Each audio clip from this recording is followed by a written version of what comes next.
नवरात्रि के पावन पर्व पर आप सभी मित्रों को टीवी 20 न्यूज परिवार की तरफ से हार्दिक शुभकामनाएं।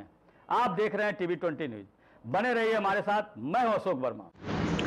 तो एक खबर आजमगढ़ से, जहां नेहरू हाल आजमगढ़ पर शोषित पीड़ित वंचितों की आवाज़। देश के पूर्व रक्षा मंत्री, उत्तर प्रदेश के पूर्व मुख्यमंत्री, पद्म विभूषण श्रद्धेय नेताजी मुलायम सिंह यादव की दूसरी पुण्यतिथि उनके चित्र पर पुष्प अर्पित कर मनाई गई। बता दें तो वक्ताओं ने उनके व्यक्तित्व व कृतित्व पर प्रकाश डालते हुए कहा कि नेताजी गरीब, पिछड़े, अल्पसंख्यक, महिलाओं, किसानों, छात्रों, नौजवानों के लिए आजीवन संघर्ष किए किसानों के नेता के रूप में धरती पुत्र की संज्ञा दी गई थी। उन्होंने अपनी मेहनत व संकल्प व संघर्ष के बदौलत राजनीति में बड़ा मुकाम हासिल किया था। जब भी उन्हें सरकार में आने का मौका मिला, उन्होंने सभी वर्गों के लिए जनहित व जन कल्याणकारी कार्य किए। आज तक उनके जैसा किसानों की बात करने वाला कोई पैदा नहीं हुआ। मुलायम सिंह यादव जैसे सदियों बाद पैदा होते हैं। पार्टी के लोगों ने संकल्प लिया कि नेताजी ने के सपनों को पूरा करने के लिए 2027 में उत्तर प्रदेश की सरकार बनाकर राष्ट्रीय अध्यक्ष अखिलेश यादव को उत्तर प्रदेश के मुख्यमंत्री बनाकर नेताजी को सच्ची श्रद्धांजलि दी जाएगी। वहीं आपको बता दें तो उन्होंने कहा कि वर्तमान भाजपा सरकार दमन, अत्याचार, शोषण और उत्पीड़न करने का काम कर रही है।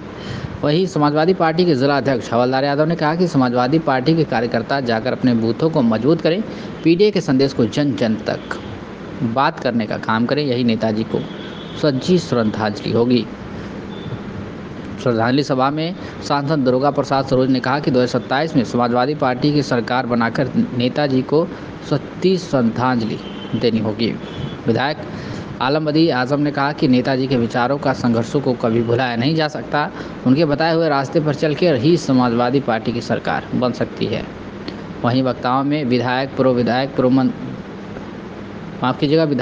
व पूर्व मंत्री दुर्गा प्रसाद यादव, पूर्व सांसद किशोर यादव, जिला पंचायत अध्यक्ष विजय यादव, विधायक अखिलेश यादव, डॉक्टर एचएन सिंह पटेल, विजय सरोज, कमलाकांत राजभर, डॉक्टर रामदुलाल राजभर, पूर्व एमएलसी डॉक्टर कमला प्रसाद यादव, जयराम सिंह पटेल, विवेक सिंह, अजित कुमार राव, डॉक्टर हरिराम सिंह यादव, जगदीश यादव, सोमनाथ यादव, राज नारायण यादव, डॉक्टर धनराज यादव, गुड्डी देवी, द्रौपदी पांडे, सिकंदर यादव, महेंद्र यादव, वहीं सभी समाजवादी पार्टी के नेता, पदाधिकारी व कार्यकर्ता उपस्थित होकर नेताजी को सच्ची श्रद्धांजलि अर्पित किए।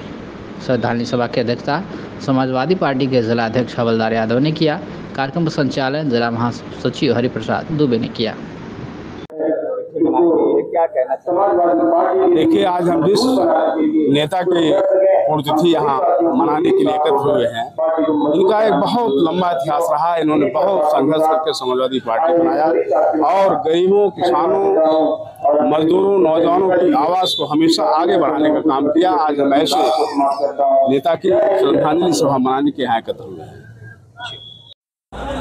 आजमगढ़ में नेताजी की जन्मभूमि पर पुण्यतिथि मनाई जा रही है, क्या मैसेज दिया गया है जनता में और किस तरह से मनाई जा रही है?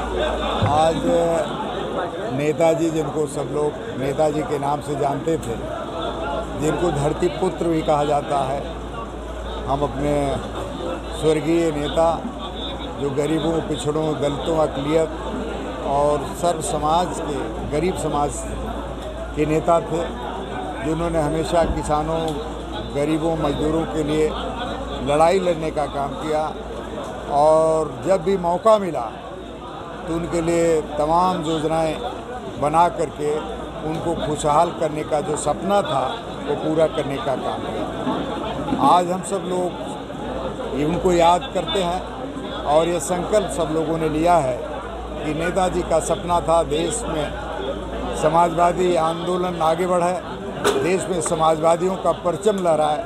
हम उनको आज उनके जीवित रहते तो नहीं हम दिखा पाए, लेकिन मृत्यु के बाद जो लोकसभा का चुनाव हुआ और उस चुनाव का नेतृत्व समाजवादी पार्टी के राष्ट्रीय अध्यक्ष अखिलेश यादव जी ने किया।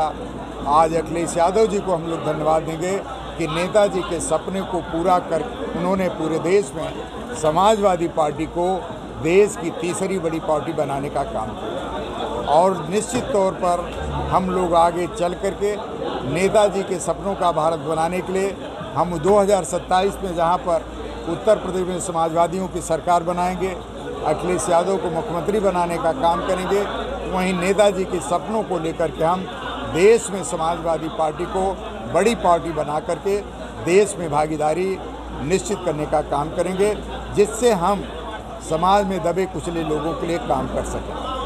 और वन नेशन वन इलेक्शन की बात हो रही है, 27 या 29? देखिए, ये भारतीय जनता पार्टी हमेशा सगुफे छोड़ने का काम करती है। वह जिलों के आधार पर कहती है कि वन डिस्ट्रिक्ट वन, वह क्या कहते हैं, one district one product. GST के बारे में उन्होंने कहा one country one GST tax. आप बताओ क्या ये लागू हो पाया? ये तो जीएसटी कितने स्तर पर ली जा रही है, टैक्स कितने स्तर पर लिया जा रहा है। आज आपको पता नहीं हुआ, टैक्स इतना लिया जा, जीएसटी इतना लिया जा रहा है कि आज गरीबी इतनी बढ़ रही है, महंगाई इतनी बढ़ रही है कि उससे गरीब आदमी अपने 2 जून की रोटी भी नहीं जुटा पा रहा, कपड़े पहनने के लिए इंतजाम नहीं कर पा रहा। ये भारतीय जनता पार्टी झूठे नारे देकर। लेकिन अगर वन डिस्ट्रिक्ट वन होता है election, one nation one election होता है, उससे तो फायदा ही होगा ना। जो कह रहे हैं कि ज़्यादा विधि व्यवस्था हो जाती है। देखिए, यह बात व्यवहारिक नहीं है।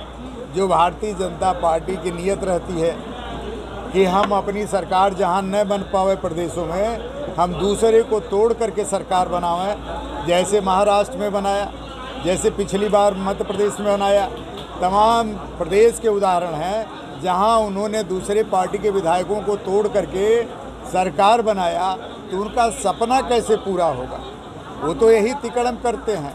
वह निश्चित तौर पर अव्यवहारिक है और वो निश्चित तौर पर लोकतंत्र को ख़त्म करने का प्रयास भारतीय जनता पार्टी कर रही है। क्योंकि स्टेट की राजनीति, स्टेट के मुद्दे अलग होते हैं, सेंट्रल के मुद्दे अलग होते हैं। वह चाहते हैं कि स्टेट में अन्य पार्टियां न रह जाएं। स्टेट की पार्टियां जो जनहित का काम कर रही हैं, जो लोक कल्याण का काम कर रही हैं, वो पार्टियों को ख़त्म कर दिया जाए, पिछड़ों की पार्टियों को ख़त्म कर दिया जाए, दलितों की बात करने वाले, अकलियत की बात करने वाले लोगों की पार्टियों को ख़त्म कर दिया जाए। आप देखेंगे स्टेट में जितनी भी पार्टियां हैं वो गरीबों, पिछड़ों, दलितों, अल्पसंख्यकों की रहनुमाई करती हैं, उनके हमदर्द पार्टियां। अभी हरियाणा में चुनाव हुआ है, उसी को लेकर तो लोग देख रहे हैं कि मतलब जिस तरह से बीजेपी डूबते डूबते बची है, तो एक तरह से उभर रही है बीजेपी। और हर कोई मतलब जो बीजेपी वाले हैं वो उत्साह में है कि हम इस तरह से रिकवर कर रहे हैं। क्या उत्तर प्रदेश के संदर्भ में नहीं हो सकता? नहीं हो पाएगा। उत्तर प्रदेश में समाजवादी लोग सतर्क हैं।